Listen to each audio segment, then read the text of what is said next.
Hello, my name is Jacqueline Piscatola, and I have chosen autism for my learning disability project. What is autism? Autism is a spectrum disorder. It's known as ASD.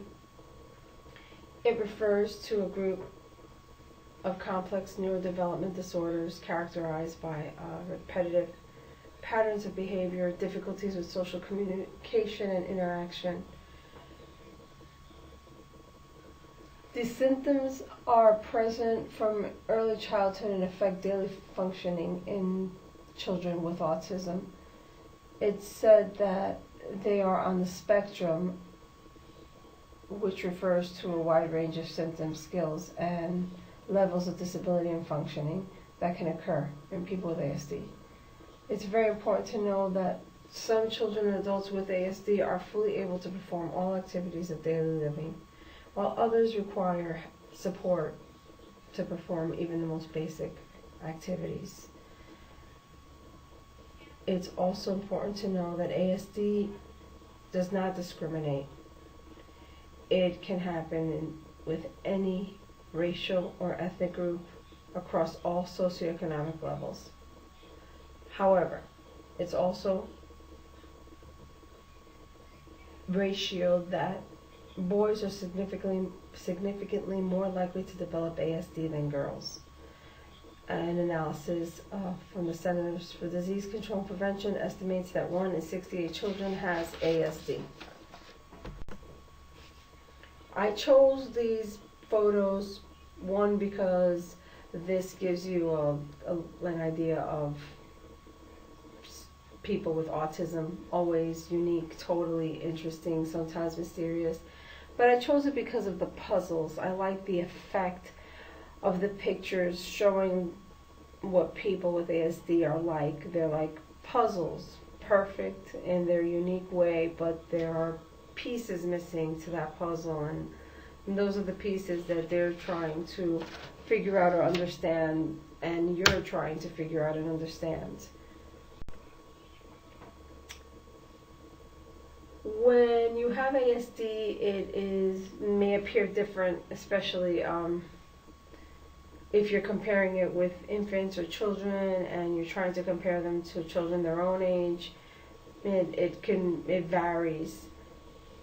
But you begin to notice it when they become overly focused on certain things. They rarely make any eye contact. They don't engage in the typical babbling that babies would. In other cases, a child may develop normally until the second or third year of life, and then they begin to withdraw and become uninterested to social engagement. The range and severity of symptoms varies. There could be difficulty with communication or social interactions. There could be obsessive interests or repetitive behaviors. You never know where you would be on the spectrum, or what it is that their symptoms may manifest into. I chose this cartoon because I liked how it described children with autism, what it is that was going through in their mind, or what it is that they sort of see. In that first one, you see that he's not relatable to the other children, so he's sort of an outcast. Then right next to that, there's like a lack of speech, and so he can't communicate with his peers. And then underneath that, there's sensitivity to noise. I know that one of my friend's sons that's autistic, when there's lots of loud noise or a party going on, he gets a little crazy and he covers his ears and he begins to scream, and he just has a sensitivity to the noise. Some of them have unusual outbursts. They laugh or cry inappropriately, and they don't stop. You don't even know why they're doing it. They have difficulty with changes in routine. They like things a certain way, and they like it that way all of the time. They can be hyperactive. They have a lack of eye contact when they speak with you. They stick out. They stick out like a sore thumb, and it's an uncomfortable feeling for not only for the child, but for the person that's dealing with the child. Individuals with Disabilities Act mandated the state to provide all eligible children with a free and appropriate public education that would meet the unique needs of every individual child with any disability. It's very important and necessary to know that early intervention services can help, a big help, because you are trying to take care of the issue earlier rather than later. The way that they'll do this is that they'll assess them, and they will tailor a schedule, plan to his or her needs, and that placement will allow them to make educational progress. I did this family life versus classroom life to see the differences, but also the similarities in both environments that a child with ASD goes through, and also what the family goes through, and what the class and the teachers go through.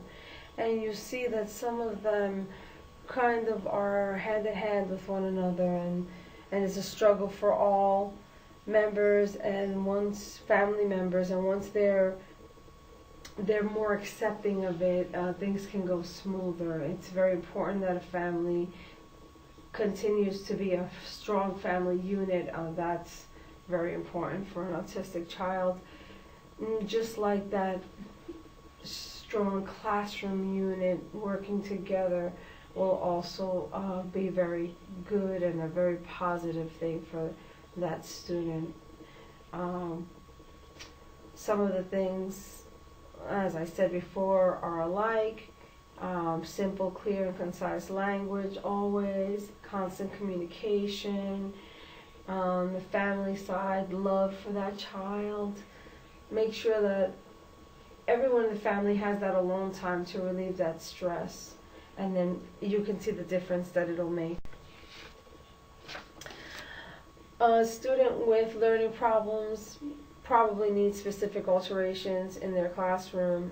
That's why an IEP is what was made up for these students, and it may include such information as positive reinforcement, goals, schedules that should be followed, communication and support for the student, the social interaction and development with the class, specific strategies for supporting social skill development, and feeling of inclusion for all students is very important.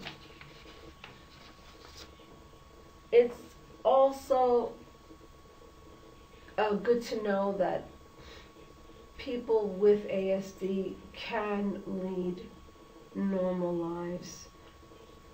There are several options for individuals with autism and what they will do in their future. Some can go on to college, while others will seek some type of employment.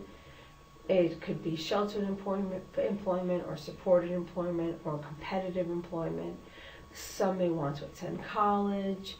Others may want a post-secondary education before they enter the world of the job force.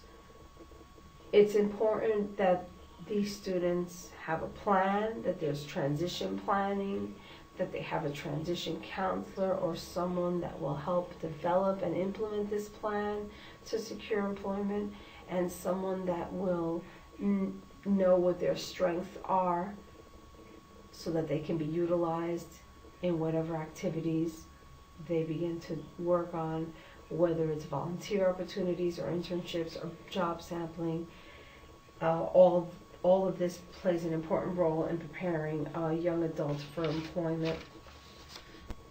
Like I said, transition planning resources should be available from state disabilities or autism service organizations, and it's very important for these students to have these IEPs, because that's already the beginning of the process for the child, and a counselor will note all these things and there'll be a record to look back on, so when it's time for a transition coordinator to assist with finding support services after graduation, it'll make things easier for them.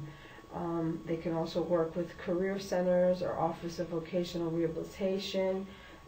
Those types of departments will be able to help them better find a job that will tailor more to their individual strengths and needs of the student.